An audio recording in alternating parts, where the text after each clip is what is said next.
traversons une période étrange. Pas une période de chaos brutal, mais une période de tension diffuse, permanente et presque électrique. Les chiffres parlent.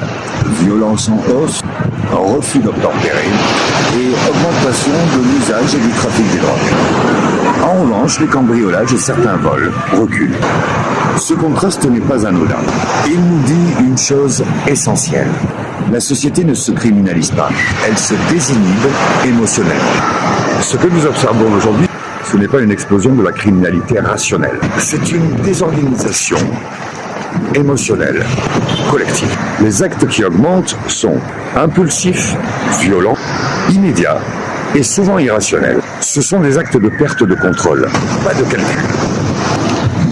Ils traduisent une société frustrée, fatiguée, qui réagit avant de penser. Le cœur chimique du problème est connu. Les effets des substances sont documentés et sont établis. Le cannabis, dans la majorité des cas, apaise, ralentit. En quelque sorte, il isole. Il pose des problèmes de santé publique, oui, mais il n'est pas le moteur principal des explosions de violence. L'alcool, en revanche, désinhibe et il enlève les freins sociaux. Et la cocaïne surexcite, hypertrophie l'ego et abolit la peur de la sanction.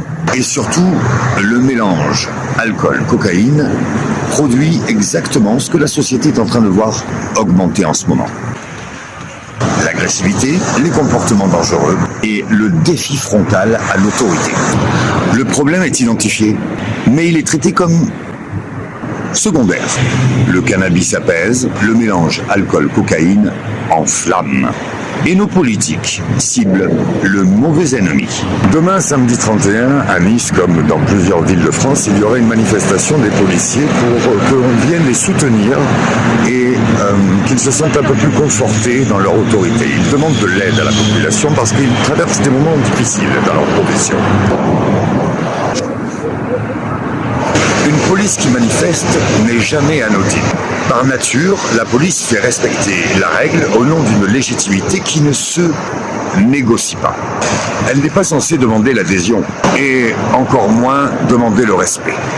C'est l'autorité elle-même qui sonne l'alerte. Et ça, c'est le signe que l'autorité symbolique est fragilisée. L'État ne la protège plus suffisamment. Psychologiquement, le message est clair. L'autorité ne va plus de soi. Une autorité solide n'a pas besoin d'être aimée. Lorsqu'elle en vient à dire « soutenez-nous », cela signifie que l'obéissance n'est plus automatique. Le respect n'est plus implicite et l'uniforme ne suffit plus. Nous sommes passés d'une autorité intégrée à une autorité négociée. C'est un basculement majeur et dangereux. Et c'est ici que le lien avec le refus d'obtempérer devient évident. Refuser d'obtempérer, c'est refuser la limite. Agresser un policier, c'est désacraliser l'autorité. Manifester, pour la police, est tenter de réparer un lien symbolique que les politiques ont laissé se dégrader. Les forces de l'ordre sont aujourd'hui en première ligne d'une crise qu'elles n'ont pas créée. Ce n'est pas seulement un problème de sécurité, c'est un échec politique de la régulation sociale. Il y a un paradoxe lourd de conséquences. L'État expose sa police et la laisse demander elle-même le respect que l'autorité publique devrait lui garantir. Ce n'est pas une faute morale des policiers, c'est une défaillance du contrat social. Le décalage politique devient un facteur aggravant. C'est ici que le personnage politique et sa responsabilité est pleinement engagé. À force de concentrer son action sur la chasse aux usagers de cannabis, sur des dispositifs visibles mais peu efficaces, et une communication donnant l'illusion que l'État agit, on laisse prospérer ce qui propage réellement la désinhibition. L'alcool, la cocaïne et la combinaison des deux. Ce décalage produit un effet délétère. La population ne se sent pas protégée là où ça explose. L'autorité apparaît complètement déconnectée du réel. La frustration augmente et la transgression devient une réponse. Quand l'autorité s'acharne sur le mauvais problème, elle perd en en légitimité. Ça, cela engendre une situation durable et qui empire. Le plus inquiétant dans tout ça, ce n'est pas l'erreur ponctuelle, c'est la persistance et l'aveuglement structurel. Dans une société où l'action publique persiste à cibler des problèmes secondaires plutôt que de s'attaquer à la dynamique réelle, il n'y a pas tout de suite une explosion immédiate. Il se passe quelque chose d'un petit peu plus insidieux. C'est une dégradation progressive. D'abord, les comportements impulsifs commencent à augmenter un petit peu plus, pas parce que les individus deviennent plus violents par nature, mais plutôt parce que la désinhibition progresse. La frustration s'accumule, le sentiment d'injustice et d'inefficacité grandit. Ensuite, l'autorité perd encore en crédibilité. Chaque mesure perçue comme décalée renforce le sentiment que le pouvoir ne comprend pas ou ne veut pas voir et qu'il agit plus pour l'affichage que pour l'efficacité. Par exemple avec des lunettes d'aviateur.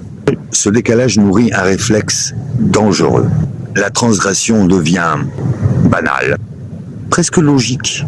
À moyen terme, les forces de l'ordre se retrouvent sous une tension permanente. Il y a plus de confrontations, moins de médiation et plus de gestes défensifs, ce qui augmente mécaniquement les défiances, les incidents et la défiance mutuelle. Parallèlement, la population se polarise. Certains réclament plus de fermeté, d'autres rejettent toute autorité.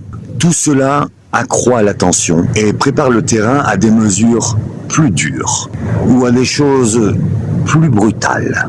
En résumé, quand l'action publique agit à côté du problème, elle ne corrige pas la trajectoire, elle accompagne la dégradation. Jusqu'au moment où la société se retrouve face à des choix beaucoup plus coûteux, humainement et politiquement. Le danger n'est plus seulement sécuritaire, il est politique et démocratique. Une société qui ne sait plus se contenir finit toujours par rejeter l'autorité ou à aller chercher une autorité un peu plus dure encore. En tout cas, dans les deux cas, c'est un échec. On ne restaure pas une société en ignorant la psychologie du problème. Si l'action publique continue à agir à côté du problème, la situation ne se stabilisera pas. Vous voyez le drapeau rouge derrière ?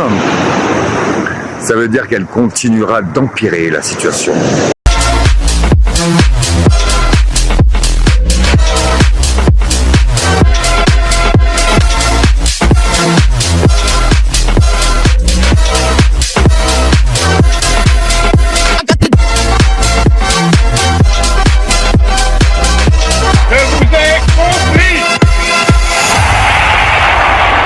Je vous demande de vous arrêter. Je vous demande de vous arrêter.